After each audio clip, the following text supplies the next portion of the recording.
우리 다 같이 기도함으로써 하나님께 예배드리겠습니다.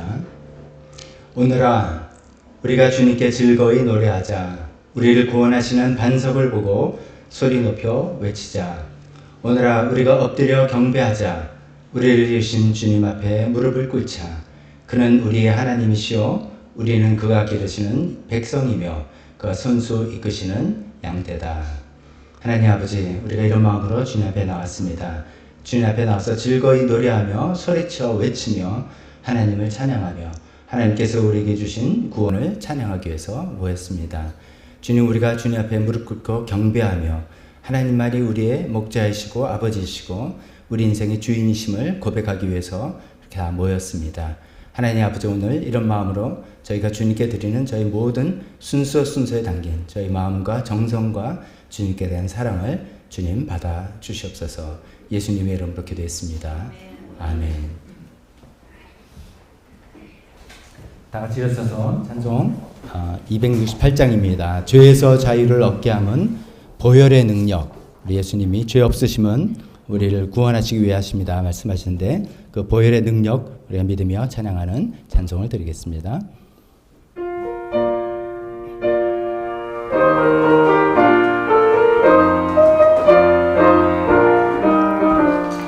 죄에서 자유를 얻게 하는 보혈의 능력, 주의 보혈, 시험을 이기고 승리하니 참 놀라운 능력이로다. 주의 보혈 능력이 또다. 주의 피 믿으오.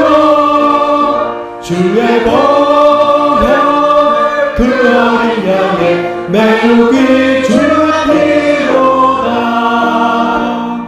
육체의 정욕을 이기는 보혈의 능력, 주의 보혈, 정결한 마음을 얻게 하니 참 놀라운 능력이로다. 주의 보혈 능력이 또다. 주의 피 믿으오. 주의 보혈 그 어린 양의 매우기 주의로다. 눈보다 더 힘이 맑은 것 보혈의 능력, 주의 보혈, 부정한 모든 것 맑으시니 참 놀라운 능력이로다. 주의 보혈. 4절입니다. 셋, 넷. 구주의 복음을 전할 제목, 보혈의 능력, 주의 보혈, 날마다 나에게 찬송 주니 참 놀라운 능력이로다. 주의 보혈 능력이 또다.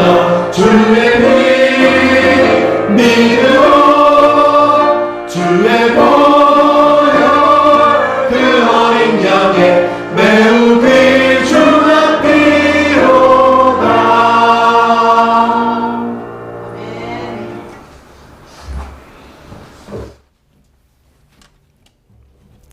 이어서 우리 지난주에 또 새로 배우면서 주님 불렀던 찬송 한번 다시 해보려고 합니다. 나의 약함은 나의 자랑이다. 어떻게 보면 역설처럼 들리지만 우리가 약할 때 주님께서 강하게 되시는, 그리고 우리의 실패지만 하나님의 영광이 드러나는 간증이 또 될 수 있는 그런 가사죠.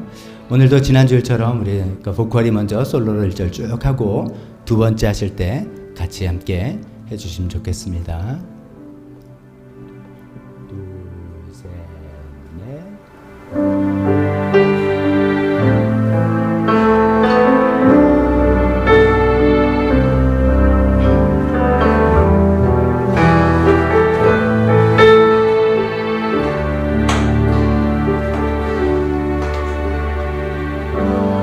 참 고마운 친구 나의 예수님,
예수의 생명이 내 안에 있기에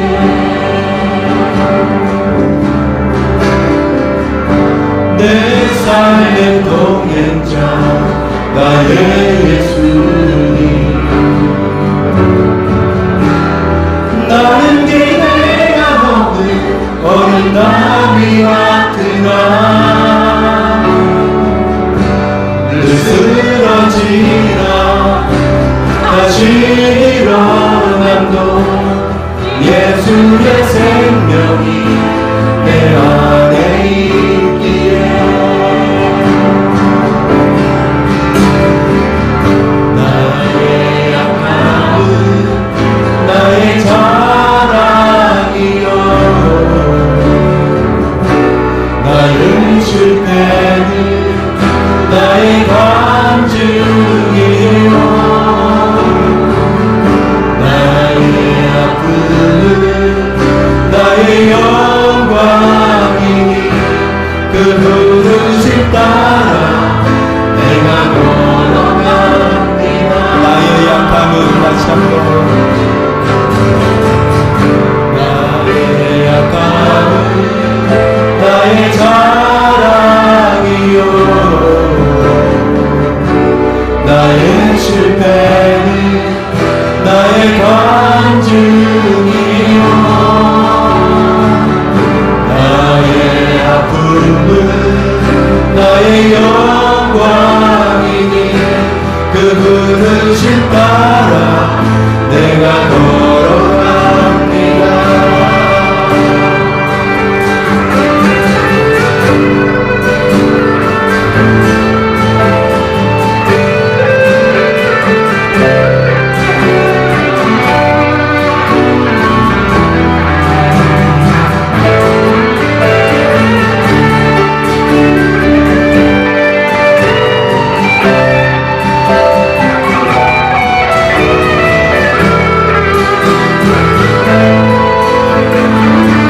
올라갑니다. 나가나 남은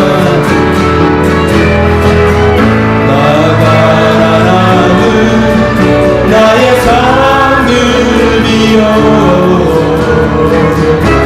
나 미련함은 나의 자랑이요 나 쓰러짐은 나의 고백이 그 부르심 따라 내가 걸어갑니다 나가나는 다시 한번 나가나는 나의 상급이요 나 미련함은 나의 자랑이요 나 쓰러짐이 나의 고백이 그 부르심 따라 내가 걸어갑니다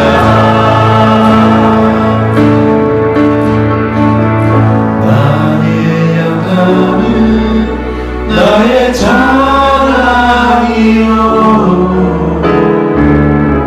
나의 실패는 나의 간증이요 나의 아픔은 나의 영광이니 그 부르심 따라 내가 걸어갑니다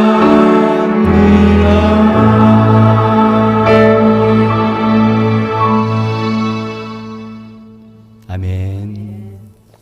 우리 이런 고백을 가지고 주님께 나아갈 때 그러나 또 하나님의 도우심과 인도하신 우리가 굳게 붙들고 갑니다. 아무것도 두려워 말라 주 나의 하나님이 지켜주시네. 잘하시는 찬송 마지막 찬송으로 시간 고백하며 예배 드리겠습니다.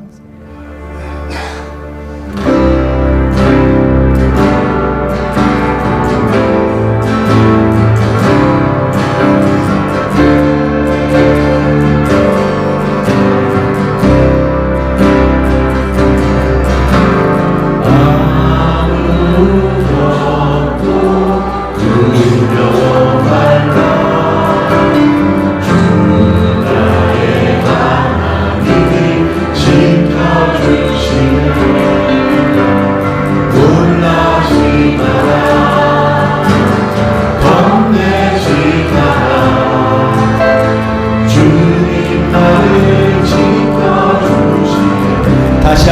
아무것도 두려워 말라.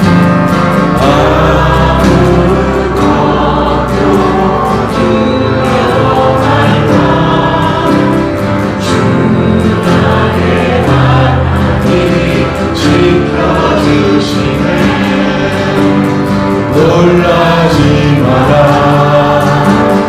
겁내지 마라. 주님 나를 지켜주시네. 내 맘이 내겨 지칠지라도 주님 나를 지켜주시네.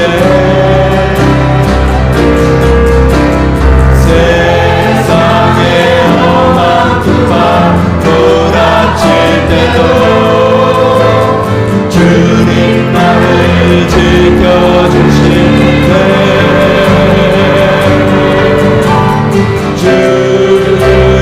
주님은 나의 산성, 주님은 나의 요새, 주님은 나의 나의 힘이 되신 여호와.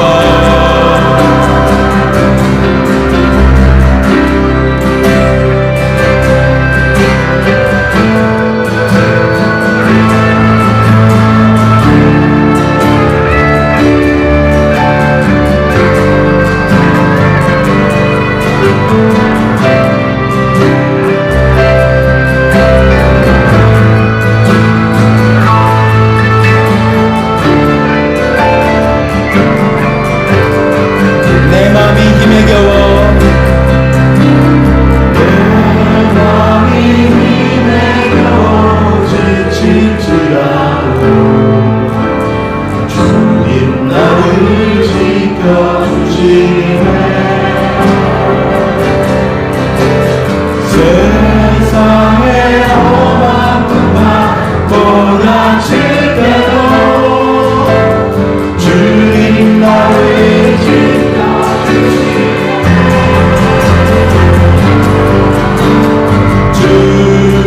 주님은 나의 산성, 주님은 나의 요새, 주님은 나의 소망, 나의 힘이 되신 여호와. 주님은 나의 산성, 주님은 나의 산성, 주님은 나의 요새, 주님은 나의 소망, 나의 힘이 되신 여호와.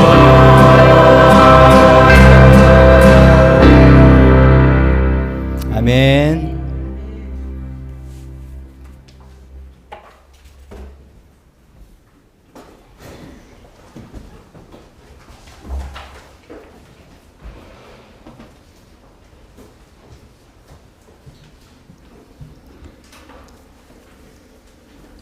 오늘도 하나님께 예배로 오신 모든 분들 주님의 이름으로 환영합니다.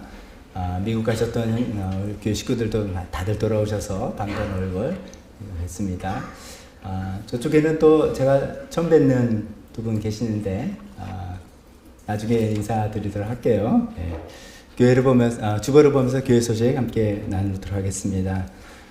대학 입시와 진로를 앞둔 우리 자녀들을 위한 특별 기도 제목들 또 많이 있습니다. 우리 기존의 5 자녀들 외에도 또 세 번째 신지웅, 그러니까 어떻게 되죠? 그 신혜경 집사님의 조카, 신수계 집사님 조카죠.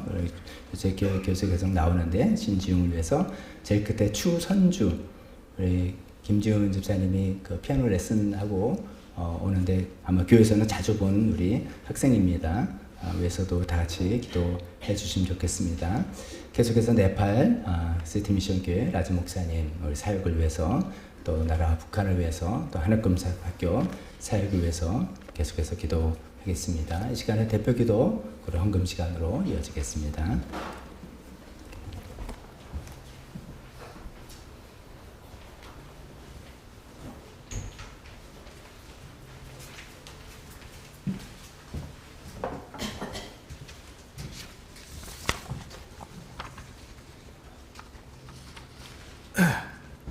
함께 기도를 드리시겠습니다.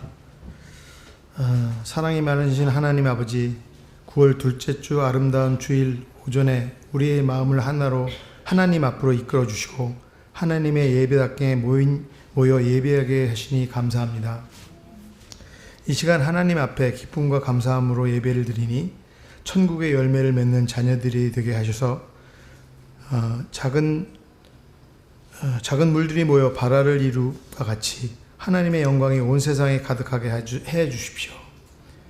성도들의 모든 가정 가운데도 주님의 은총과 사랑으로 충만하게 하셔서 치유와 회복이 역사가 함께 있게 해주세요.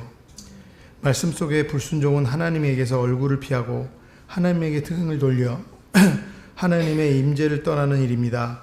하나님 아버지, 우리는 늘 연약하고 무너질 때가 많으니 성령 하나님을 날마다 의지하며 우리의 불순종의 죄를 회개하며 돌이킬 수 있도록 인도하여 주십시오.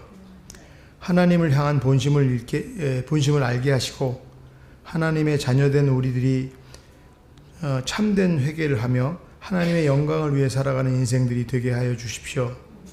이 시간 박덕주 목사님을 통하여 하나님의 말씀을 들을 때 하나님께서 친히 우리에게 말씀하셔 주셔서 말씀 앞에 모인 성도들이 성령 가운데 말씀의 은혜를 입는 시간이 되게 하여 주시고 말씀의 능력을 경험하며 살아가는 귀한 시간이 될 수 있도록 함께 하여 주십시오. 하나님께서 우리를 처음 창조하셨던 그 목적대로 우리가 복음의 통로가 되게 하셔서 이 세상 가운데 살아갈 수 있는 성도들이 될 수 있도록 인도하여 주십시오. 예배 가운데 하나님의 사랑과 은혜가 충만하기를 기도합니다.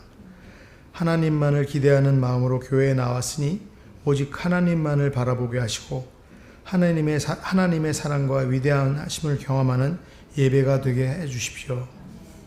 대학 입시와 진로를 앞둔 강민석, 박시은, 신지웅, 오세준, 이단우, 조윤익, 추선주 학생들을 위해 기도합니다. 학생들이 그의 최선의 노력을 다할 때 그에 맞는 결과와 상급을 주시기를 기도합니다.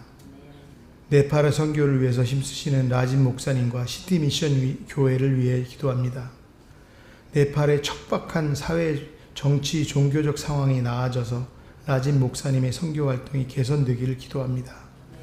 북한의 탈북 학생을 위한 김재영, 한숙 집사님의 노력과 성심으로 하늘꿈 학교의 전도 사역과 북한의 지하교회에 하루속히 자유로운 전도가 이루어지기를 기도합니다. 하나님 아버지, 우리가 이 세상을 살아갈 때 거룩한 자녀로서 세상과 구별되어 살아가게 해주세요. 우리의 살아가는 삶이 때로는 어려움과 고난이 있을 수 있고 불편한 삶을 감수해야 할 때가 있습니다.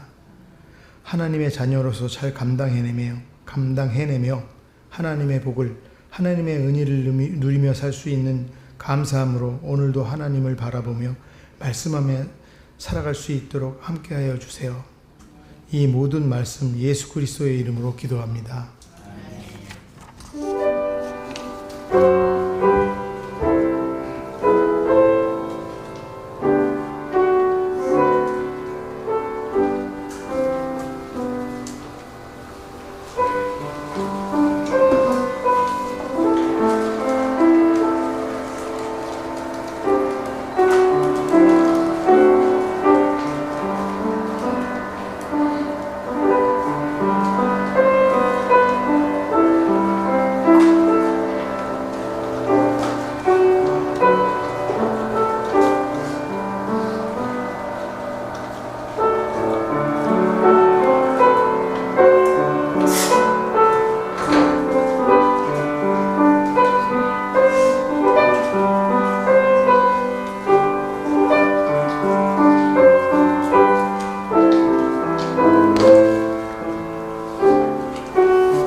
영원 기도 드리겠습니다. 하나님 아버지, 오늘도 주님 앞에 나와서 귀한 물질을 주님께 드립니다. 이 물질은 하나님께서 우리에게 삶의 터전과 기회를 주셔서 이 땅을 살아가면서 우리를 공급해 주신 하나님의 은혜의 보답입니다. 하나님, 모든 것이 하나님께로부터 왔음을 또 저희가 믿고 고백하며 하나님께 우리 삶을 드리기를 다시 한번 헌신합니다. 하나님 아버지, 이 물질을 통해서 하나님 나라에 필요한 것들, 또 우리 교회에 필요한 것들 채워주시고, 하나님 물질 드릴 때 하나님께서 그 영육간의 축복으로 갚아주셨기를 간절히 기도합니다. 예수님 이름으로 기도했습니다. 아멘. 설교 시간입니다. 우리 주보 안에 있는 설교 본문 말씀 같이 읽도록 하겠습니다.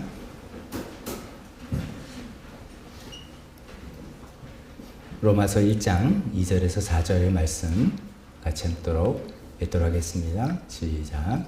이 복음은 하나님께서 예언자들을 통하여 성경에 미리 약속하신 것으로 그의 아들을 두고 하시는 말씀입니다. 이 아들은 육신으로는 다윗의 후손으로 태어나셨으며 성령으로는 죽은 사람들 가운데서 부활하심으로 나타내신 권능으로 하나님의 아들로 확정되신 분이십니다. 그는 곧 우리 주 예수 그리스도십니다. 아멘. 설교에서 잠깐 기도하겠습니다. 하나님, 계속해서 기독교의 기본 진리라는 책을 바탕으로 하나님 말씀을 우리가 생각해 보고 있습니다. 정말 기본을 우리가 충실하고 다지고 싶은 마음입니다. 예수님이 어떤 분이신지 우리가 정확히 자세히 알기를 원합니다. 예수님이 어떤 분이신지 알아야지 우리가 그것을 예수님을 믿고 살아가는 신앙이 가능하기 때문입니다. 오늘 계속돼서 예수님의 부활하심에 대해서 우리가 살펴볼 때 이 내용들이 단순한 사실들과 팩트로만이 아니라 우리 마음에 깊은 믿음과 진리로 다가올 수 있게 도와주시옵소서. 예수님의 이름으로 기도했습니다. 아멘. 자리에 앉으시기 바랍니다.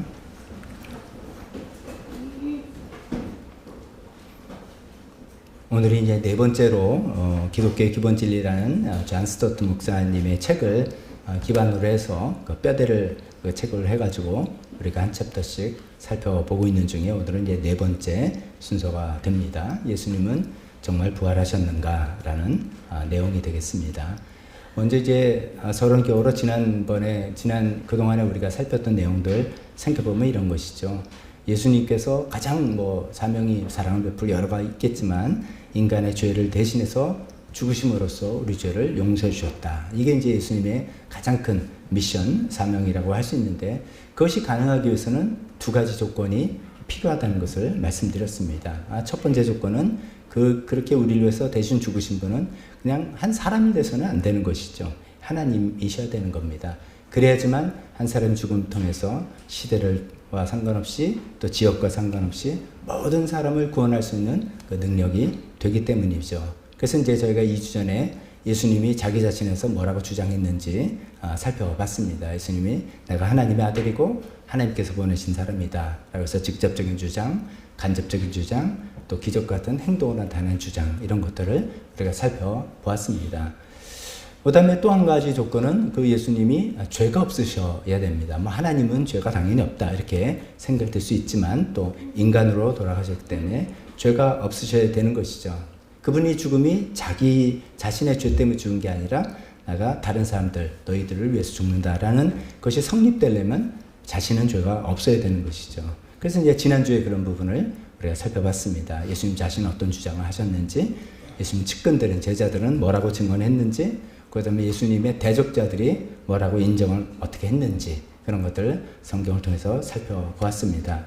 그래서 덧붙여서 예수님께서 죄를 지을 수 없어서 그런 것이 아니지 않겠느냐. 죄를 지을 수 있는데, 즉 우리처럼 진짜로 시험과 유혹을 다 당하고 우리처럼 죄를 지을 가능성도 있었지만 유혹을 이기고 죄 없으셨던, 그래서 우리에게 믿음의 길은 이런 길이다 라고 보여주는 믿음의 창시자 혹은 믿음의 선구자로서 되신 예수님을 우리가 살펴보았습니다. 오늘은 계속해서 이제 이어지는 말씀인데요. 이 두 가지, 즉 예수님은 하나님이시고 예수님은 죄가 없으시다라는 이 두 가지 사건이 가장 강력하게 이 두 가지 내용을 입증하는 사건이 바로 부활 사건이라고 말씀드릴 수가 있겠습니다. 예수님 부활하심을 통해서 죄 없으심이 완전히 입증이 되었고 또 하나님의 아들임이 확인되었던 것입니다. 그것이 이제 오늘 저희가 금방 읽은 로마서 1장의 본문 내용이 되겠습니다. 뒷부분부터 보면 이 아들은 즉 예수님은 육신으로는 다윗의 후손으로 태어나셨으면서 성령으로는 죽은 자 가운데서 부활하심으로 나타나신 권능으로 하나님의 아들로 확정되신 분이다라는, 그래서 부활이 그 정점을 이루었다라고 이야기하고 있습니다. 또 오늘 이제 우리 과제는 예수님이 정말 부활하셨는지 또 부활의 그 증거는 뭔지 이것을 살펴보려고 합니다. 사실상 이것은 이제 부활의 증거를 확실하게 내기는 굉장히 어렵습니다. 왜냐하면 이제 어떤 사건이 일어났을 때 그 사건을 우리가 눈으로 다 보기 전에는 에이 그걸 어떻게 믿어 하는 것들이 다 있는 것이죠. 그래서 이제 보통 이제 법정에서도 그 증인들이 있는 것이고 진술이 있는 것이고 정황 증거들이 있는 것이고 여러 가지를 토대로 해서 그것이 사실일 거다 아닐 거다라고 하는 그런 방법을 우리는 택할 수밖에 없습니다. 이제 그런 관점에서 오늘 말씀을 살펴보려고 합니다. 근데 이제 그 전에 먼저 잠깐 이야기하면은 이 부활이라는 내용이 우리가 믿는 기독교의 핵심 교리다라는 것을 여러분 잘 아실 겁니다. 어쩌면 그 부활 때문에 더 이상 유대교가 아니라 기독교로 이렇게 바뀌게 된 것이라고 말씀드릴 수 있겠습니다. 그래서 부활의 의미를 우리가 이제 오늘은 주로 예수님 정말 부활하셨는지 그 증거들을 좀 이렇게 성경을 통해서 살펴보려고 하지만 뭐 그것만 딱딱하게 볼 것이 아니라 이것이 나한테 무슨 의미인데 이렇게 생각해 본다면 앞뒤로 제가 말씀드릴 텐데 앞에 먼저 처음에 말씀드리면 두 가지 의미만 생각해 볼 때 예수님 부활하셨기 때문에 우리 죄가 정말 용서함을 받을 수 있었다라고 말씀드릴 수 있습니다. 예수님의 죽음은 대속의 죽음, 대신 속하는 죽음이다. 그래서 자기 자신의 죽음이 마치 속죄 제물처럼 드려지는 죽음이다라고 이제 주장하셨는데 사실이네. 이것을 확인할 수 있는 것이 부활인 것이죠. 그래서 정말 맞다. 하나님께서 그냥 제물로 받고 끝내는 게 아니라 의로운 죽음을 죽음으로 나눌 수 없어서 다시 살리시다. 다시 살리셨다. 그래서 우리가 예수님 믿음을 통해서 죄 용서를 받는다. 이렇게 첫 번째 부활로 인해서 우리가 예수님 믿으면 죄 용서함 받아 라고 하는 그런 우리 너무나도 잘 알고 있는 평범한 그 진리가 바로 부활 때문에 가능하다는 것을 말씀드릴 수 있겠습니다. 두 번째 이제 부활의 의미를 또 생각해 볼 수 있는 것은 예수님만 부활하신 게 아니라 예수 믿는 모든 사람도 부활한다라는 내용인 것이죠. 성경에 그런 표현이 있죠. 예수님이 부활의 첫 열매가 된다. 그래서 우리는 두 번째, 세 번째, 네 번째, 우리는 뭐 몇십억째 열매가 되어서 우리가 언젠가는 예수님처럼 우리도 부활한다라는 내용이죠. 이 내용은 나중에도 또 이제 언급하겠지만 이런 내용이죠. 우리 인생이 그냥 이렇게 잘 살다가 뭐 이렇게 죽음으로 끝나는 거야. 그러니까 우리가 사는 동안 그냥 행복하게 잘 살면 돼가 아니라는 뜻입니다. 우리 인생은 살다 죽음으로 끝나는 게 아니라 부활의 세계가 있다는 것입니다. 또 우리 인생은 그래 뭐 영원히 살지. 그래서 원이 영혼불멸이라는 생각에서 우리 뭐 유령처럼 우리가 그냥 어떤 영원한 세계에 대해서 우리 영적으로만 쭉 사는 거 아니라는 뜻입니다. 분명히 예수님과 같은 몸, 육신을 갖고 살게 될 것이다 하는 거죠. 근데 그 몸은 지금의 몸과는 좀 다른 부활의 몸이라고 부르기도 하고 영의 몸이라고 부르는 좀 독특한 특별한 몸이지만 우리가 분명히 우리가 장래에 소망하는 우리의 운명은 죽음으로 끝나는 게 아니라 죽음도 막지 못하는 운명을 우리는 태어난 것이고 그것은 부활의 몸이라는 육신을 가지고 영원히 살아갈 것이라는 그 소망을 예수님의 부활을 통해서 우리에게 보여주셨다는 것입니다. 그 나중에 또 결론을 다시 한번 확인해 드리도록 하겠습니다. 오늘은 이제 이 과제가 이제 부활의 증거가 있냐? 제가 아까 말씀드렸다면 눈으로 본 사람은 없고요. 우리는 증언, 거기에 대한 기록, 진술이죠. 그 다음에 정황 증거 이런 걸 통해서 확인할 수밖에 없겠습니다. 네 가지 증거를 말씀드려 보겠습니다. 저는 혹시 이제 속으로 이런 염려가 있습니다. 신앙생활 오래 하신 분들은 이거 뭐 다 아는 건데 그리고 난 부활 철두철 뭐 확실히 믿는데 뭘 또 이렇게 또 지겹게 그런 얘기를 하나라고 생각하시지만 이 제가 아까 말씀드린 것처럼 부활이 우리 기독교 신앙의 핵심 교리라는 것이죠. 제일 중요한 거니까 이것을 아는 것들 내가 진짜 이런 내용들을 알고 있는 건가? 부활이 있다고 칩시다라고 하는 건가? 아니면 내가 이런 근거들을 정말 내가 이해하고 나도 확신해서 그것을 근거해서 내가 예수를 믿고 살아가는가? 이런 것들을 한번 여러분들 점검해 보시기를 바랍니다. 오늘 이제 본문이 사실 여러 거예요. 4가지 증거라니까 하나씩 쓰려고 해서 로마서 말씀은 서론적인 본문이고 4개인데 4개 너무 많아서 그 주보 그쪽 순서 칸에는 적을 수가 없어서 목회자 칼럼 칸에다 적어놨습니다. 그러니까 목회자 칼럼 쪽에 있는 성경 본문을 하나씩 같이 보시면서 설교를 들어주시면 좋겠습니다. 부활의 증거, 성경적인 증거 4가지를 말씀드리는데 첫 번째는 잘 아시는 것이죠. 빈 무덤이다. 예수님의 무덤은 비어있다. 그 안에 시신이 없다는 그런 내용입니다. 마태복음 28장 5절부터 6절 여러분 그냥 눈으로 같이 읽어주시기 바랍니다. 거기 이제 칼럼면에 보면 부활의 증거 2, 부활의 증거하고 가로 1번 빈 무덤 이렇게 되어 있죠. 마태복음 28장입니다. 제가 읽겠습니다. 천사가 여자들에게 말하였다. 두려워하지 말아라. 나는 너희가 십자가 달리신 예수를 찾는 줄 안다. 그는 여기에 계시지 않다. 이 무덤에 없다는 뜻이죠. 그가 말씀하신 대로 그는 살아나셨다. 와서 그가 누워 계시던 곳을 보아라 라고 이야기했습니다. 이제 성경을 잘 모르신 분들이라는 을 대상으로 하는 입장에서 제가 쭉 말씀드려 보겠습니다. 예수님 돌아가시고 이제 장례식을 치렀습니다. 근데 그 시간이 굉장히 빡빡했습니다. 예수님 돌아가신 게 우리 시간으로 오후 3시쯤에 운명하셨다라고 되어 있습니다. 근데 대충 오후 5시쯤이면 안식일이 시작되는 시간입니다. 특히나 그 안식일은 굉장히 큰 6월절 안식일이었습니다. 대개인 유대인들이 안식이 되면 일을 안 한다 아시잖아요. 그래서 시신을 매달아 둘 수가 없고요. 빨리 이 시신을 장례 처리를 했습니다. 2시간밖에 없었어요. 그래서 예수님의 장례를 굉장히 급하게 서둘러야 됐던 것입니다. 그래서 어쩌면은 이제 뭐 향품도 쓰고 대충 세마포도 했지만 수의도 입혀드렸지만 이게 정식 장례 충분히 애도하고 할 수 있는 장례가 아니었던 것이죠. 그것이 못내 여인들은 못내 아쉬웠었어요. 막달라 마리아를 비롯해서 여러 몇몇 여인들이 이렇게 너무나 마음이 아파서 계속 그 무덤을 어디로 안치하는 것까지 확인하고 마음에 계획이 섰습니다. 안식일 지난 후에 내가 향품을 가지고 정식으로 우리 예수님의 시신의 그 유대 전통 방식대로 좀 발라드리리라 라는 생각이 있습니다. 가능할지 불가능할지는 모릅니다. 왜냐하면 경비병들이 있다는 소식이 들었는데 사정을 해보려고 했습니다. 사정을 해서 우리 관례에 따라서 그렇게 하는 거 아니냐 좀 꼭 기회를 달라 라고 이제 마음을 먹고 있었던 것이죠. 그래서 이제 안식일이 난 새벽 미명에 얼른 향품을 들고 예수님 무덤에 갔습니다. 갔는데 너무나도 뜻밖의 일이 생긴 것이죠. 경비병들은 온데간데 없고 무덤 돌문이 열려 있는 것입니다. 그리고 거기서 천사가 나타나서 우리가 금방 읽은 본문 이야기를 하는 것입니다. 예수님 여기 계시지 않다. 당신 여기 온 거 아는데 여기 안 계신다. 말씀하신 대로 살아나셨다라는 이야기를 한 것입니다. 그 무덤은 비어 있다는 이야기를 하고 있는 것입니다. 자, 우리가 이제 뭐 세상에 그런 영국 속담이라고 하던데요. 세상에서 피할 수 없는 2가지가 있다. 그런 얘기 다 아실 겁니다. 세금을 피할 수 없는 거고, 그다음에 죽음을 피할 수 없다.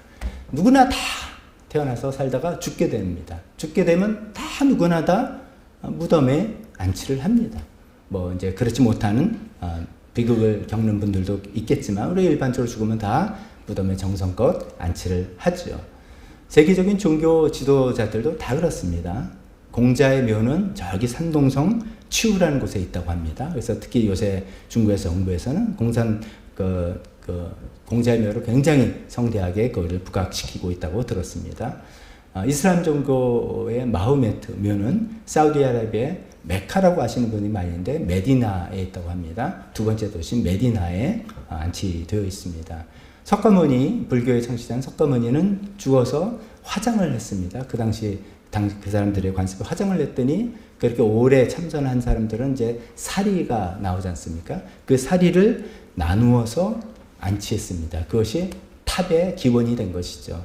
그래서 어떻게 보면 지금도 이제 불교 사원의 여러 이제 탑들은 어떻게 보면 석가모니의 무덤인 것이죠. 물론 이제 원래는 사리를 담고 탑을 세우는 것이죠. 그래서 그 진산사리를 품고 담아야 된다 하는 것인데 그런 건 이제 드무니까 일단 그 형태가 많은 탑으로 이어진 것입니다.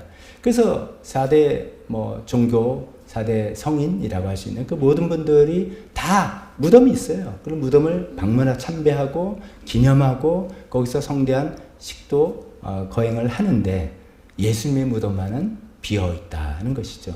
예수님 분명히 장례를 치렀고 분명히 시신을 안치했는데 예수님의 무덤은 지금도 비어 있고 예수님은 빈 무덤이다라는 것입니다. 예수님 부활하셨기 때문이죠.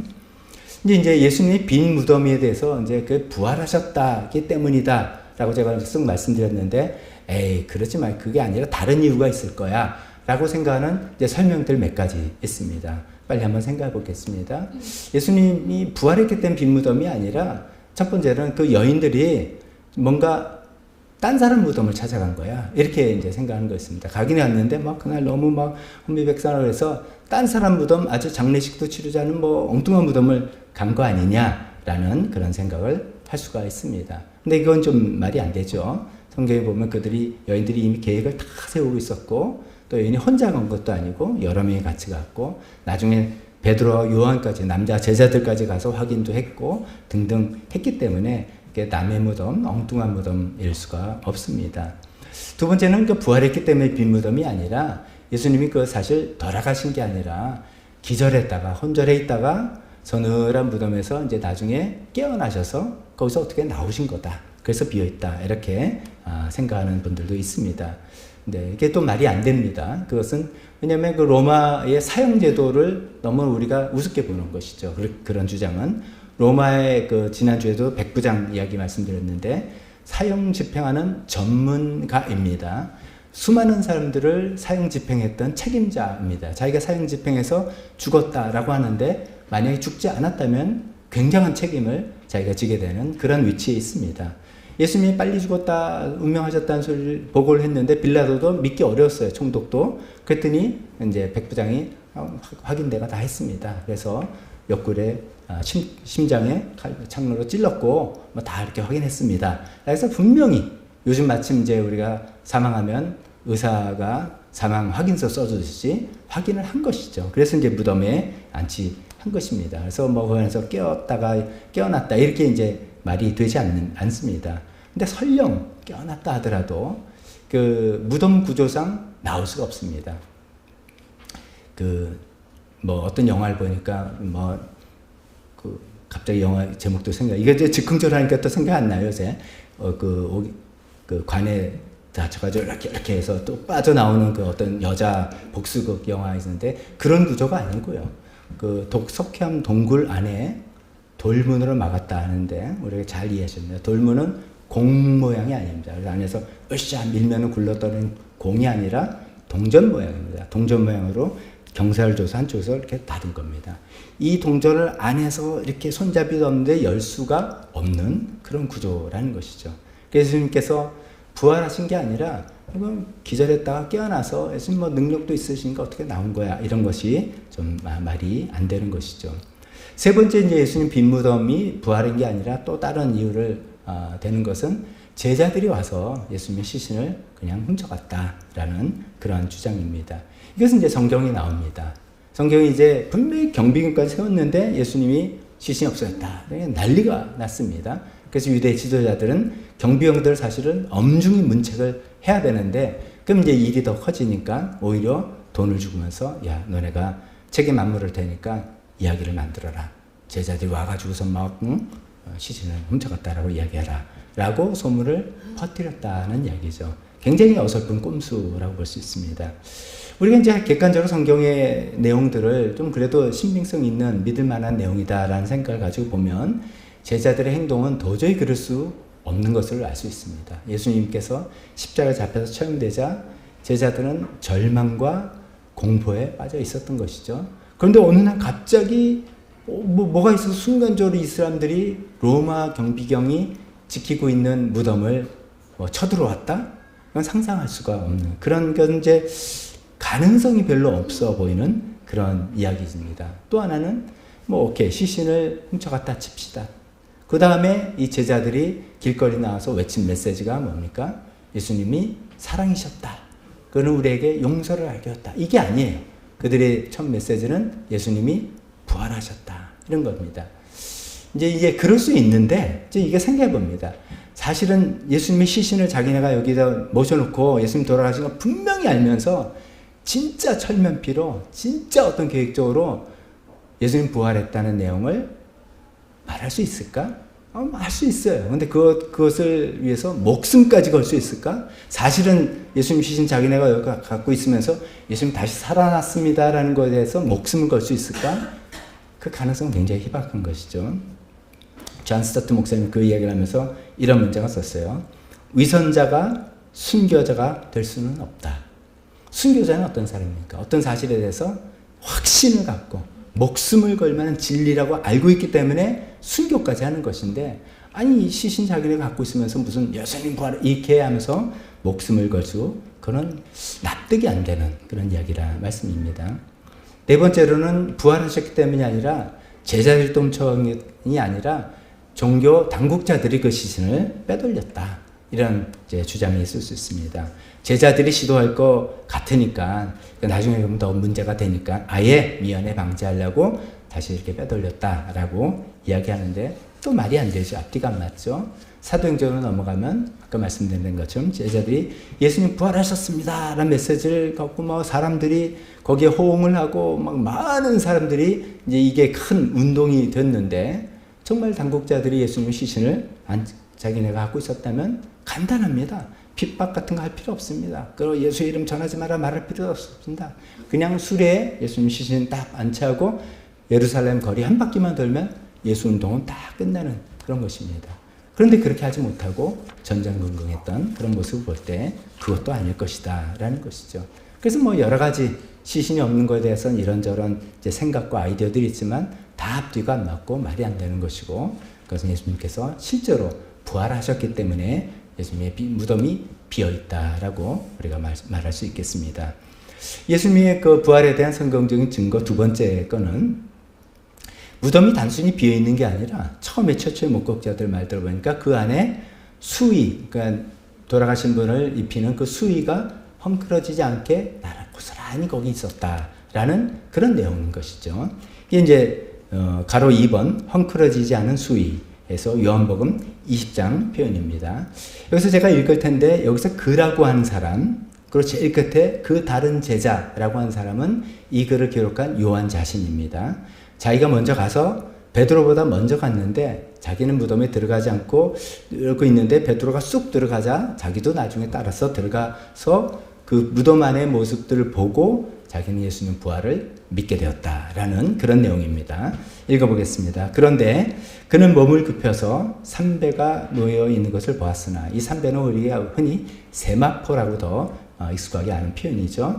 안으로 들어가지는 않았다. 자기는 안 들어간 거예요, 처음에. 근데 시몬 베드로도 그를 뒤따라왔다.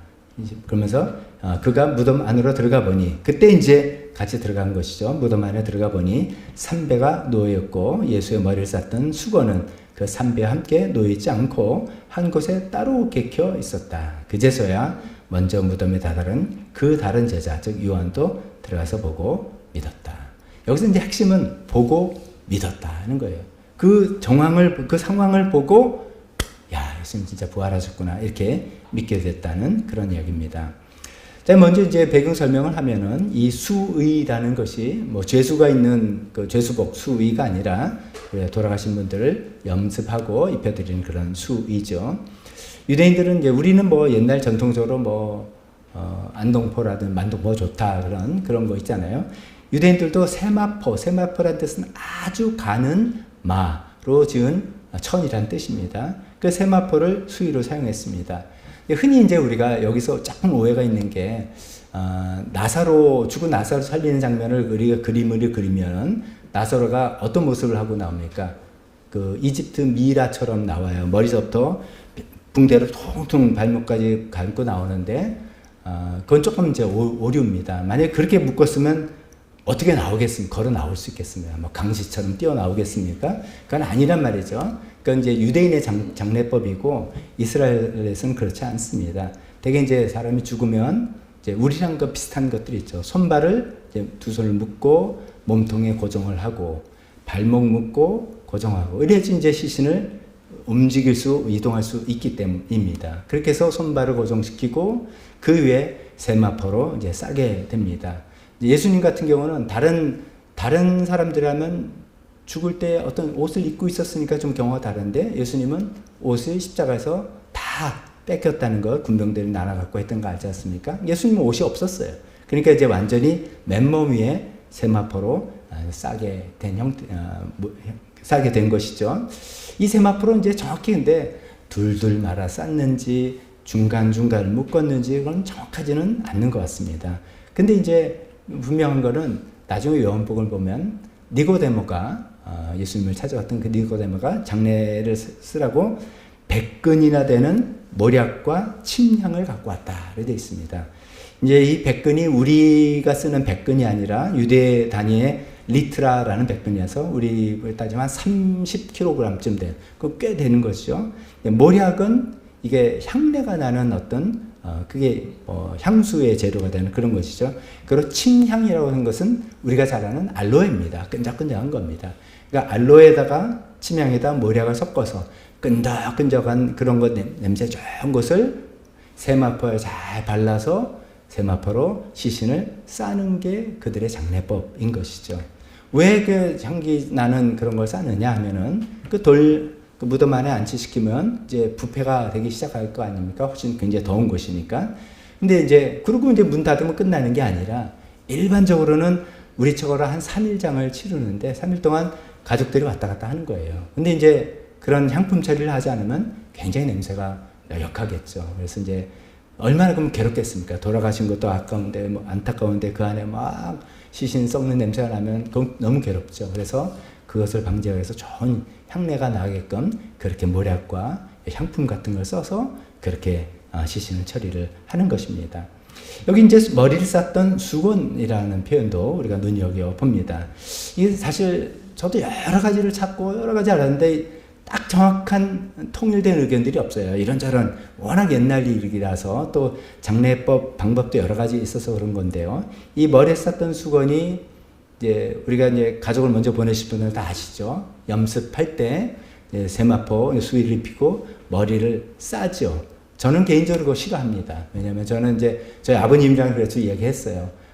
돌아가실 때 그냥 예배 갈 때 입던 양복 입고 가시기로 그냥 하셨어요. 머리 싸는 게 아이가 뭐 좀 안 좋은 느낌이 들어서 좀 안 하기로 했는데 이제 그런 모양이에요. 머리를 쌌던 그런 수건일 수도 있고 아니면은 그게 아니라면 머리를 싸되 입을 닫게 하기 위해서 턱을 감싸는 그런 구조의 수건일 수도 있다. 이런 설명도 있습니다. 정확히 어떤 건지 모르지만 그렇게 해서 또 다른 머리 쌌던 수건이라는 것이 있는 것이죠. 자, 그런 상황을 여러분 아시면서 이제 베드로와 요한이 그 무덤에 들어갔습니다. 그 무덤에 들어갔더니 무덤이 비어 있는데 그러면 아무것도 없어야 되는데 이상하게 수의가 남아 있더라는 거죠. 그러니까 이제 시신을 누가 훔쳐갔거나 한 건 아니에요. 그럴 사람이 어디 있겠습니까? 게다가 이 수의는 제가 아까 막 이렇게 설명드린 이유가 그냥 한들한들한 옷이 아니라는 겁니다. 모략과 침향으로 바른 거예요. 어떻게 보면 덕지덕지 발라서 이것이 그냥 굳어 있는 모양이 되는 것이죠. 근데 들어가서 봤더니 그 형태는 마치 고치처럼 이렇게 고대 있는데 안에 예수님은 안 계신 것. 너무나 놀랍고 신기한 그런 모습인 것이죠. 그래서 누가 시신을 훔쳐갔다면 수위까지도 없어야 되는데 있는 거 보니까 훔쳐간 건 아니고 만약에 예수님께서 깨었다면 으악 하면서 괴력을 발휘해서 세마포를 확 찢고 났으면 이 세마포가 찢어져 있어야 되는데 아닌 거예요. 그럼 만약에 딴 사람이 맞거나 소위 천사가 와서 예수님을 데리고 간다면 그 세마포를 다시 풀어서 이렇게 나올 텐데 그것도 아니에요. 마치 시신이 그대로 있었던 것 같은데 안에 시신만 없고 그 알로에 같은 거로 받아서 굳어 있을 듯한 그 세마포만 있는 모양을 봤다는 것이죠. 요한은 이 모습을 보고 예수님이 부활하셨구나 이렇게 믿게 됐다는 것입니다. 보고 내가 그 모습을 보고 믿었다는 이런 얘기를 하는 거죠. 그래서 이제 두 번째 포인트 이런 것이죠. 그렇게 최초의 목격자가 말하는 헝클어지지 않은, 찢어지지도 않은, 남겨져 있는 그 수위의 모양을 보고 예수님은 부활하셨는데 우리가 이제 더 나중에 상황과 알게 되는 것처럼 육신으로 그냥 똑같이 죽었다가 다시 소생되는 그런 식의 부활이 아니라 굉장히 놀라운 형태로. 그래서 부활의 몸이다, 영의 몸이다. 제자들이 문을 걸어 잠고 있었지만 예수님이 쑥 들어오시고 쑥 나가실 수 있는 시공을 초월하는 아주 놀라운 새로운 형태의 몸으로 부활하셨구나 라고 우리가 알고 있습니다. 이제 그런 설명만 하는 분도 있습니다. 돌문이 열린 거는 예수님께서 하고 천사들이 하고 나올 수 있게 여는 게 아니라 그 예수님 부활하심을 알려주기 위해서 일부러 열어놓는 거죠. 예수님과 돌문이 필요 없는 거죠. 예수님은 시공을 초월하니까 그냥 나오실 수 있는데, 그러면 그 안에 모르잖아요. 그러니까 나 부활했다라는 거 알려주기 위해서 돌문을 천사가 열어놨다라는 설명도 있습니다. 자, 두 번째 이제 헝클어지지 않은 수위가 예수님의 부활을 증명한다면, 또 세 번째 증거는 부활하신 주님이 제자들에게 나타나 보이셨어요. 나에게 부활했다, 다시 살아났다 이렇게 보여주셨다는 겁니다.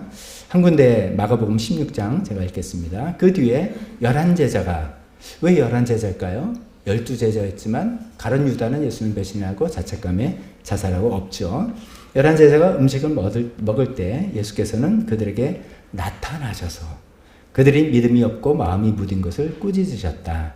그들이 자기가 살아난 것을 본 사람들의 말을 믿지 않았기 때문이다. 예수님께서 나타나는 장면이 많은데 제가 이 구절을 택한 이유를 좀 이따 말씀드리겠습니다. 성경을 보면 예수님께서 부활하시고서 적어도 10번 정도를 예수님을 믿는 사람들에게 나타나 보셨다라고 기록이 있습니다. 10번.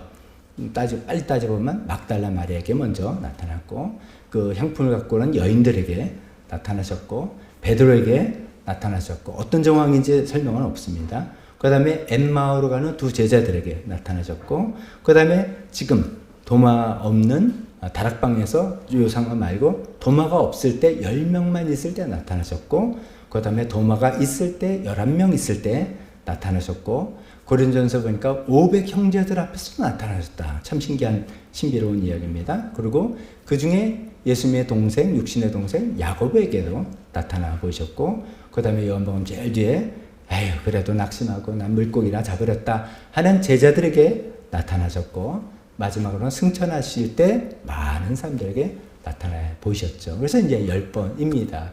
이제 하나를 덧붙인다면 사도 바울에게 다메섹 도상에 가던 사도 바울에게 나타난 것이죠. 그거까지 포함하면 11번이라고 볼 수가 있겠습니다.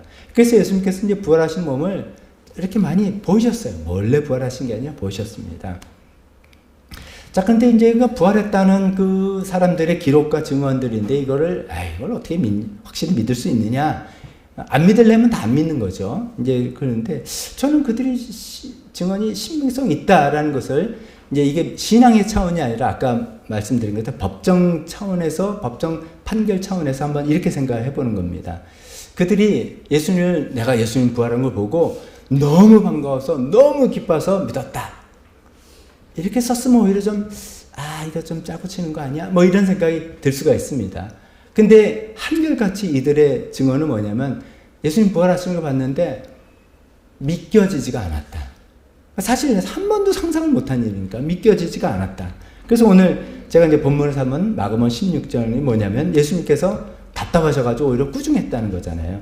아니 내가 살아난 걸 딴 사람한테 보여줬고 그 사람이 이제 와서 예수님 부활하셨다라고 얘기했는데 안 믿는 거예요, 제자들이. 그래서 그들의 믿음이 없고 마음이 무딘 것을 왜 이렇게 너희는 안 믿느냐? 내가 그 전에 살아나겠다고 말했고 보여줬는데 그 사람 증언 말도 이렇게 안 믿느냐라고 이제 했다는 것이죠.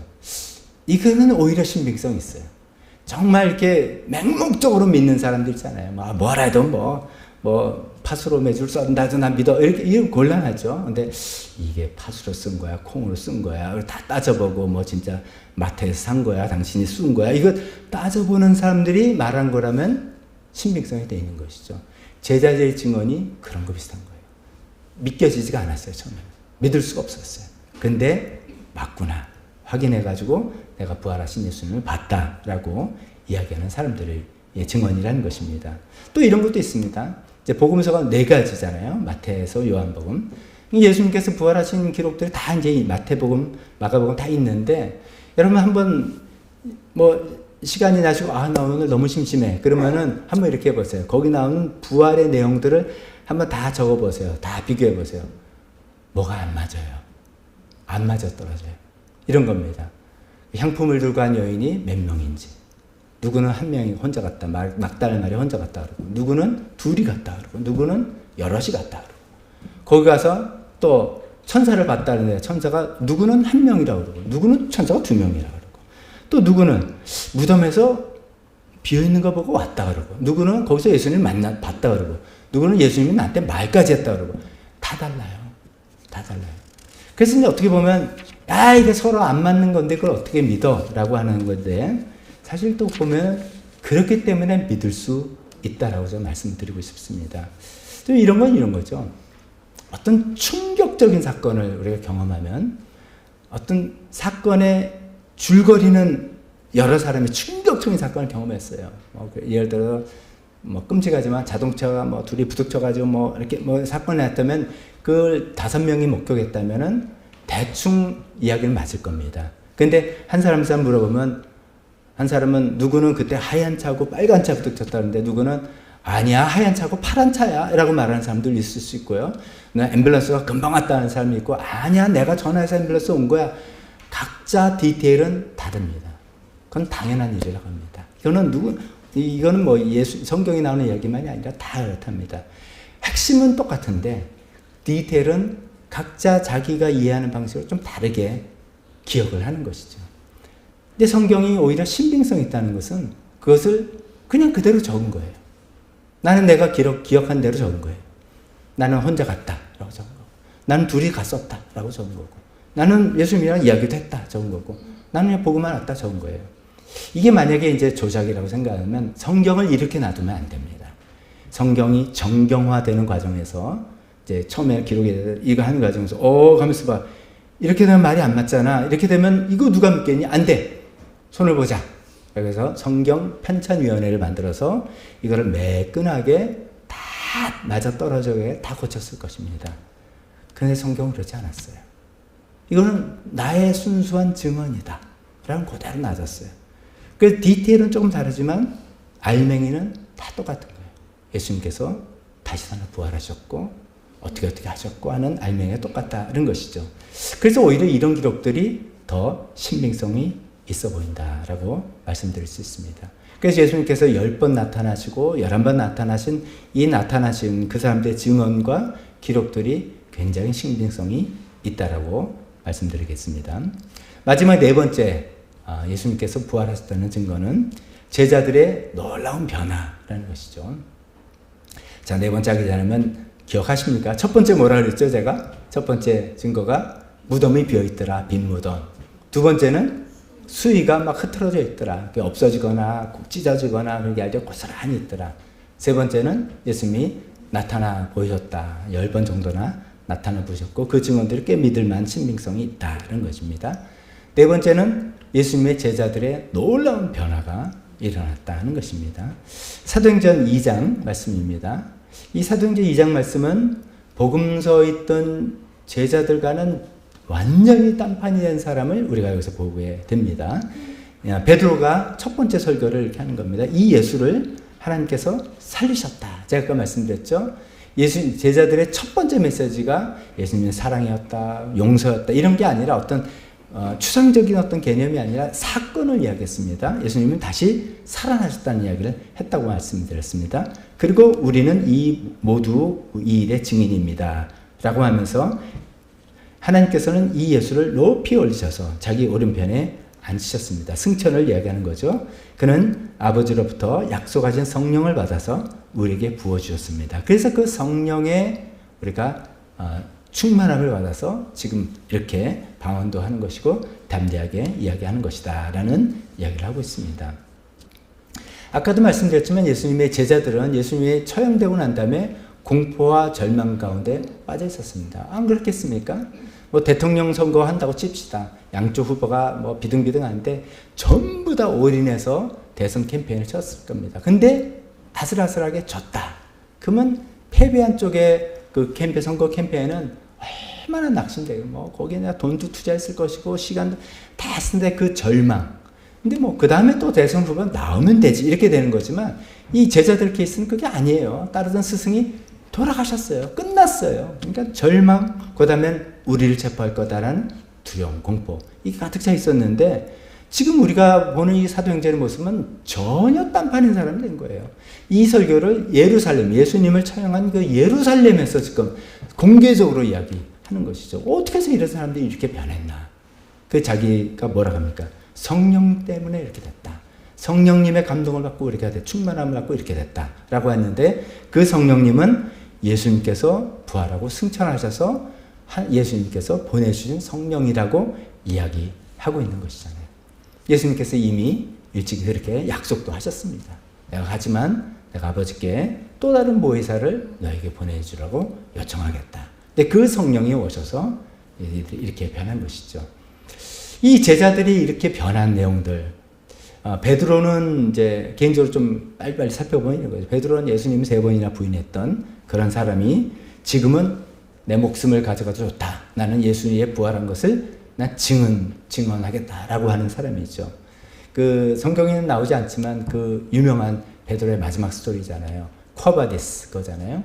그 이제 스토리가 그러니까 베드로가 로마에서 복음을 전하다가 핍박이 심해지니까 그 피하라는 소리를 듣고 피하고 나오다가 그 경계선에서 예수님을 또 만났어요. 예수님 어디 가십니까? 그게 이제 라틴어로 쿼바디스라고 하니까 나는 네가 도망가는 그 로마로 다시 들어가서 다시 한번 순교를 하련다. 십자가에 죽으련다 했더니 거기에 이제 하나님 뜻은 그게 아니구나. 그럼 너무 죄송한 마음으로 다시 로마로 들어가서 순교를 하는데 나는 예수님처럼 똑바로 달릴 자격이 없다. 나는 거꾸로 십자가에 매달아다오. 라고 했던 스토리 아니겠습니까? 근데 베드로가 이렇게 놀랍게 변한 이유가 뭔가 하면 부활과 부활 이후에 성령 충만함으로 바뀌었다. 그런 것이죠. 예수님께서 10번 나타났다고 할 때 그 동생 야고보에게 나타났다는 얘기를 드렸죠. 야고보는 살아생전에는 우리 형님 미쳤다라고 생각했습니다. 우리 집안을 이끌어가던 장남 형님이 어느 날 갑자기 자기가 하나님의 아들이니 메시아니 해가지고 막 집을 버리고 돌아다니면서 막 하니까 어머니를 모시고 안 되겠습니다. 우리 형님을 집으로 데리고 옵시다. 하고 나섰던 동생이에요. 근데 예수님께서 부활하신 모습을 보여주고 야고보가 완전히 변해서 예루살렘 교회에 지금으로 말하면 담임 목사가 된 것이죠. 그 놀랍게 변한 겁니다. 또 바울의 변화는 너무 잘 알지 않습니까? 복음을 핍박하던 사람이 예수를 핍박하던 사람이 예수를 적극적으로 전파하는 사도가 됐다는 것이죠. 이런 개인적인 변화, 부활로 인해서 이런 한 사람이 놀랍게 이제 변한 것이 우리가 잘 알고 있는데, 제가 오늘 더 역점해서 강조하고 싶은 거는 이런 한 사람 한 사람의 개인적인 변화만이 아니라 예수님을 믿고 따르던 이제 유대인으로부터 시작했습니다. 예수님을 믿고 따르던 유대인들의 전체적인 변화, 예수님 믿는 유대인들의 그러니까 안 믿는 사람도 물론 있고요. 예수님 믿던 유대인들의 전체적인 변화가 놀랍게 있었다는 것이죠. 그 어떤 변화인가 3가지만 제가 말씀드리면은 처음에 제사 제도를 없앴습니다. 우리가 이제 구약 성경을 읽으면서 여러분 구약 통독한다면 제일 난제가 어디입니까? 어디에서 제일 걸립니까? 레위기. 그거 맨날 제사법잖아요. 저희는 너무 지긋지긋한데 당시 유대인의 입장에서는 너무너무나 중요했어요. 하나님께서 너희가 나에게 제사를 드릴 때는 이렇게 하라는 것을 세세하게 알려주고 그대로 하지 않으면 이 제사가 아무 소용없는 거잖아요. 그렇기 때문에 굉장히 중요한 그 제사에 대한 어떤 그 매뉴얼이잖아요. 그렇게 해서 대대 거의 모세 때부터 아마 1500년간을 지켜오던 시스템이에요. 우리가 하나님께 죄를 졌다. 그러면 어떻게 죄 용서를 받을까? 간단해. 어떤 제물을 와서 너 이제 돈이 많으면 소, 별로면 양, 돈이 없으면 비둘기, 그것도 없으면 곡식가루 이렇게 해서 이렇게 해서 이렇게 드리고 이렇게 하면 하나님께서 너희 죄를 용서해 주신다. 이렇게 가르쳐서 그걸 가지고 1500년 동안 죄 용서를 받고 하나님께 좀 더 친해지고 싶고 하나님께 감사하고 싶고 그러면 이렇게 해서 동물 잡아서 이렇게 하는 걸로 1500년 동안의 제사 제도를 유지해 왔던 사람들입니다. 그러나 갑자기 바뀌었어요. 왜 바뀌었냐? 예수님 십자가 죽음이 이제 히브리서 표현으로는 이렇게 쓰면 단 한 번의 영원히 유효한 제사다. 단 한 번 드렸는데 그 효력이 영원히 가는 제사의 속죄 제물로 드려진 것이라고 믿기 시작한 거예요. 그리고 그 증거가 뭐냐? 부활이에요. 예수님께서 부활하심을 통해서 하나님께서 완벽한 제사로 받아들였다라고 믿은 거죠. 예수님께서 가르쳐준 대로. 그럼 믿고 보니까 동물 제사를 더 이상 드릴 필요가 없는 거예요. 오히려 드리면 예수님의 십자가 죽음을 욕되게 하는 그런 것이죠. 그래서 그들이 안 하기 시작했어요. 성전이 없어서 제사를 안 드리는 것이 아니라, 그래서 오히려 성전을 또 회복하고 뭐 이렇게 해야 되는 게 아니라, 그 모든 속죄 제사는 예수님의 십자가로 단 한 번에 이루어졌지만 영원히 유효한 제사로 드려졌고 하나님께서 그걸 받았기 때문에 우리는 제사를 더 이상 드릴 필요가 없다라고 된 것이죠. 그래서 제사 제도가 없어진 거예요. 1500년 동안 유지되던 제사 제도가 없어진 거예요. 두 번째는 이겁니다. 또 유대인들이 금과 옥조처럼 붙드는 것은 안식일을 지키는 거예요. 유대인들에게 안식일은 생명과 같은 겁니다. 그 유대인들의 어떤 정체성이었어요. 안식일 지키는 것이. 이것 역시 1500년 동안 그렇게 핍박을 받으면서도 지켜왔던 거예요. 그런데 예수님이 부활을 경험한 예수를 믿는 사람들 입장에서는 안식일도 중요한데, 그래서 갑자기 이제 버린 게 아니라 그거보다는 예수님의 부활이 더 중요한 거 아니야? 그 부활을 그냥 넘어갈 수는 없다. 그래서 처음에는 안식일도 지키고 부활절에 또 따로 모여서 안식일로 다음에 따로 모여서 하다가 여건이 점점 안 됐어요. 그래서 예를 들면, 정확한 말은 아니지만 둘 중에 하나 선택해 그러면 그건 주일이지 이렇게 된 거예요. 그래서 안식일은 점점점 유대인들은 지키지만 예수님을 믿는 유대인들은 안식일은 점점 없어지고, 특히나 복음이 이방적으로 전파되면서 예수님이 부활하신 것이 우리에게 가장 중요한 날이야. 그 전에 유대는 안식일이 우리에게 가장 중요한 날 이렇게 했는데, 이제 아니야. 부활하신 날이 가장 중요한 날 이렇게 바뀌어서 이제 모든 기독교에서는 주일날, 일요일날 예배를 드리고 부활을 기념하게 되었다는 거죠. 큰 변화입니다. 마지막 하나만 더 말씀드려 본다면, 유대인들의 정체성 중 하나는 이제 예전에는 다 다신교죠. 신이 여러 신이 있다라고 했는데 유대인들의 독특함은 유일신론자들이에요. 신 하나다. 여호와 하나님 혹은 야훼 하나님 딱 한 분이다. 그래서 그걸 믿는 아주 독특한 사람들이었어요. 그래서 또 그것을 생명처럼 여겼어요. 그랬는데 예수님을 따르는 사람들이 처음에는 예수님 한 사람이다라고 생각하고 훌륭한 분이다, 선생이다 이렇게 생각했는데, 예수님이 돌아가시고 그냥 끝났으면 훌륭하신 이렇게 되는데 그분이 다시 살아나셨어요. 사람으로서는 있을 수가 없는 일. 그분 정말 그분이 주장하신 대로 하나님의 아들이고 하나님께서 보내신 분이고 하나님이구나 라는 생각을 하게 됐어요. 그래서 예수님을 통해서 하나님을 알아나가는 저 정도가 아니라 저분이 하나님이구나 라고 알게 된 거예요. 그 다음에 또 예수님께서 보내셨다고 하신 성령님을 감동을 통해서 하나님을 경험하게 됐어요. 그래서 이제 우리가 잘 아는 이걸 뭐라고 합니까? 삼위일체. 그래서 유대인들 전통적으로 여호와 하나님, 야훼 하나님을 유일신으로 믿던 그 신앙에서 우리는 성부, 성자, 성령님, 삼위 하나님을 믿는 굉장히 신비롭고 굉장히 독특한 그런 새로운 신앙으로 바뀌어진 게, 그 계기가 예수님의 부활로 인해서 되었다는 것입니다. 그런 놀라운 변화들, 이거는 베드로나 개개인의 어떤 삶의 변화를 넘어서 큰 어떤 믿음의 체계 자체가 확 바뀌었는데, 그 바뀐 계기가 바로 부활이었다는 것이죠. 그래서 네 번째로 제자들의 이런 개인적인 변화뿐만 아니라 그 믿음 체계 자체가 놀랍게 변화되는 그 변화가 그 기점이 부활이었기 때문에 이 부활이 네 번째 증거라고 말씀드릴 수 있습니다. 다시 한번 정리해 보시겠습니다. 이거는 여러분들이 이제 이렇게 했으면 좋겠어요. 여러분들 주변 사람들이랑 이야기하다가 이제 부활절쯤 되면 부활절이 뭔데? 그러면 이야기하면 야, 부활을 어떻게 믿어? 그러면 적어도 여러분 마음속에 그분이 믿으시든 믿지 않으시든 받아들이든 받아들여야 하는데, 적어도 우리는 대답할 수 있는 준비는 돼야 되는 거죠. 그냥 아유 뭐 몰라 교회에서 부활절이야 난 부활 믿는데 부활 안 믿으면 또 안 된대 그러지 마시고 적어도 여러 마음에 성경을 생각하고 성경을 읽으면서 성경에서 이런 4가지로 우리가 증거하고 있어. 첫 번째 뭐라고요? 빈 무덤이다. 예수님 무덤은 비어있고 성경에도 이야기했고 지금도 예루살렘에 가면 사실 아리까리하게 2군데가 있어요. 여기 아니냐 저기 아니냐 있습니다. 근데 그거는 또 왜 그러냐면요. 그만큼 예수님의 무덤에 대해서는 관심이 없는 거예요. 기독교 신앙 초기 때부터.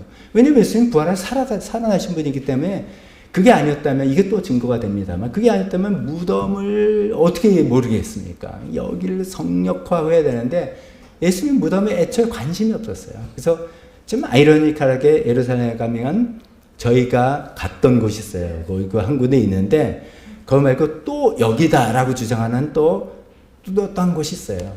어딘지 모르겠어요. 근데 분명히 다 비어있고 사실은 예수님 무덤은 중요하지 않아요. 부활하셨기 때문에. 근데 첫 번째 증거 빈 무덤. 두 번째 증거 그 안에 처음에 들어갔더니 수위가 있는데 헝클어지지도 않고 찢어지지도 않고 고스란히 알맹이만 싹 빠져낸 그런 형태라고 요한이 증거하는 그 헝클어지지 않은 수위. 세 번째 뭐라고 했습니까?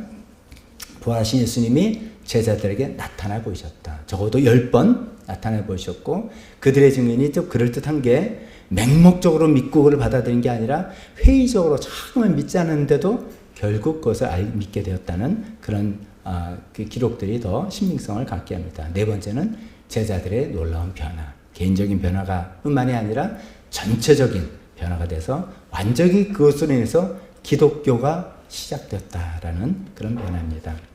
자, 이런 4가지 변화를 여러분들이 좀 마음속에 기억하면 좋겠습니다. 그것을 토대로 정말 예수님이 부활하셨구나 이렇게 믿으셨으면 좋겠습니다. 그러면 마지막으로 짧게 아까 제가 처음과 끝에 부활의 의미 말씀드린다고 했죠. 그 알갱이는 그냥 우리가 지식으로 아는 건데 이게 무슨 의미냐 나한테 이것을 아까 했던 얘기를 또 좀 반복해서 말씀드릴게요. 부활은 우리에게 어떤 의미를 주냐.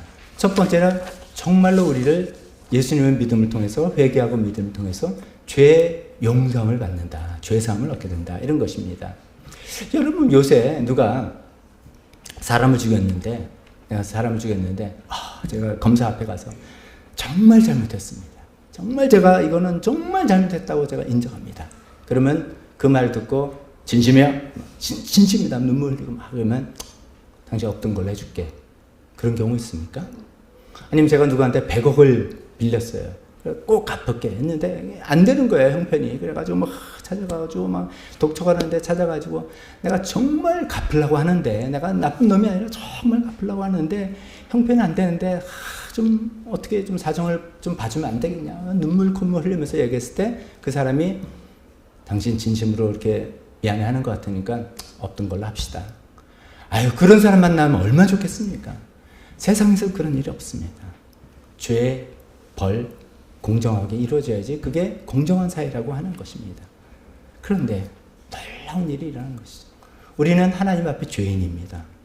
또 로마서 말씀에 보면 하나님께 원수였다고 합니다.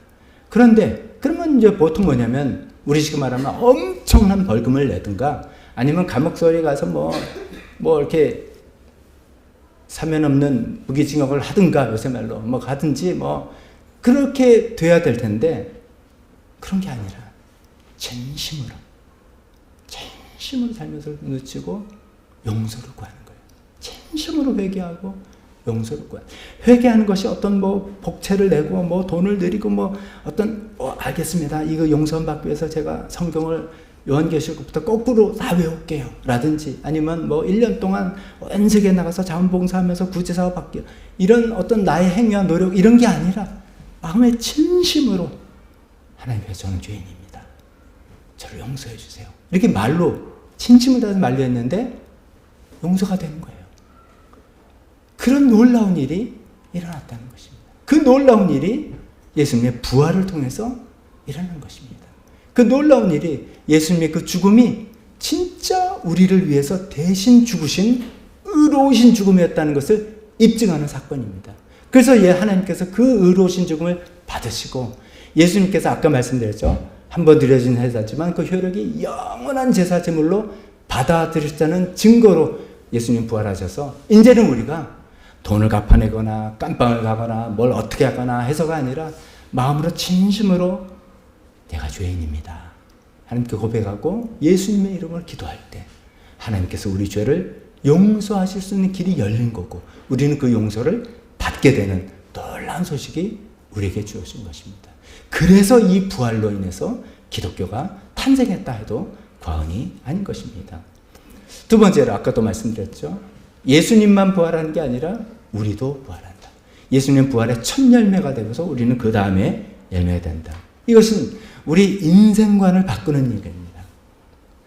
혹시 아직도 여기 계신 분들 중에 우리 인생은 살다가 죽으면 그냥 끝나는 거야. 그래서 그래도 나는 이 세상에서 선하게 착하게 남들 도와주고 그렇게 살다가 곱게 가야지 라고 생각하시는 분 계십니까? 아니면 살다 죽으면 끝나니까 그냥 내 마음대로 그냥 살다가 갈래 그렇게 생각하십니까? 아닙니다. 그런 생각하시면 큰일이십니다. 먼저 가신 예수님께서 그 일이 아니라는 것을 부활로 입증하셨습니다. 죽음으로 끝나는 게 아니라 죽음을 가둬두는 게 아니라 죽음이 어찌할 수 없는 그런 운명을 우리는 다 타고났다는 것이죠. 그래서 아까 말씀드린 것처럼 또 죽음 후에 그래 죽음의 내세가 있는데 어떤 우리가 유령이나 귀신처럼 그냥 영혼 불멸. 영혼 불멸이라는 개념은 고대 그리스 때부터 있었던 그런 철학 사상이에요. 다 그 사람들도 그거 다 믿었어요. 영혼 불멸이다 믿었어요. 그럼 영혼만 불멸하는 거냐? 아니라는 것입니다. 예수님께서 부활하신 것처럼 육신으로 부활하시고 음식도 드실 수 있지만 시간 벽을 통과하실 수 있는 놀라운 우리가 지금으로는 상상하기 힘든 그런 몸으로 부활하신 것처럼 저와 여러분도 하나님의 그때 그런 몸을 입고 영원히 산다. 우리가 영생을 소망한다는 것은 그런 영생이라는 거죠. 부활의 몸을 입고 영원히 사는 영생을 우리에게 약속해 주셨다는 것을 우리가 알 수가 있겠습니다. 그것이 부활의 의미입니다. 그리고 그 증거들을 다시 한번 생각할 때 맞다. 예수님께서 먼저 그 길을 가셔서 그 길을 열어주셨고 그렇기 때문에 예수님께 감사하고 이런 부활의 소망으로 나는 살아가야 되겠다. 그렇게 살아가시는 우리 모두가 되었으면 좋겠습니다. 우리 반주해 주실 때 오늘 우리에게 더 주어진 말씀 또 여러분들에게 다가오고 또 붙들고 싶은 말씀이 있다면 그 한 가지 내용들 붙들고 또 기도하며 헌신한 시간 잠깐 갖도록 하겠습니다.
하나님 아버지 하나님 아버지가 기도합니다. 이 시간에 혹시나 우리 그동안 부활에 대해서 정확한 이해가 부족했다든가 부활에 대한 확신이 부족했다면 바로 오늘 말씀을 통해서 오늘 설교를 통해서 그것들이 해소가 되고 분명한 이해와 확신이 생길 수 있게 도와주옵소서. 그만큼 부활이 너무나도 중요하고 이것이 우리 신앙의 핵심이기 때문입니다. 주님 부활하셔서 우리에게 죄 용서함을 열어주셔서 감사합니다.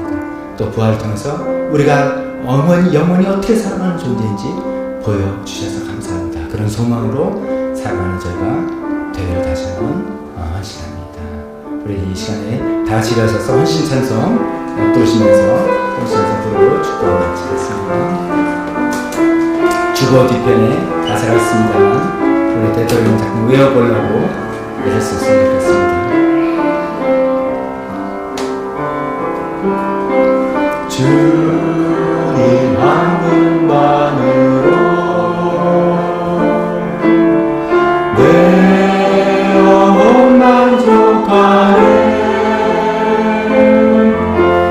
다른 종류의 즐거움 날 채울 수 없네. 주님 한 분만으로 내 영혼 기뻐하네. 내 영혼 기뻐하네. 세상이 주는 세상이 주는 어떤 유혹도 날 흔들 수 없네. 이것이 나의 힘, 이것이 나의 소래, 이것이 내 소망의 이유, 주 나의 모든 것. 축도하겠습니다. 지금은 우리 주 예수 그리스도의 은혜와 하나님 아버지의 사랑하심과 성령님의 교통하심이 예수님의 부활을 믿고 그것을 소망하며 살기를 원하는 여기 있는 모든 분들 머리 위에 지금부터 영원토록 함께 있을지어다.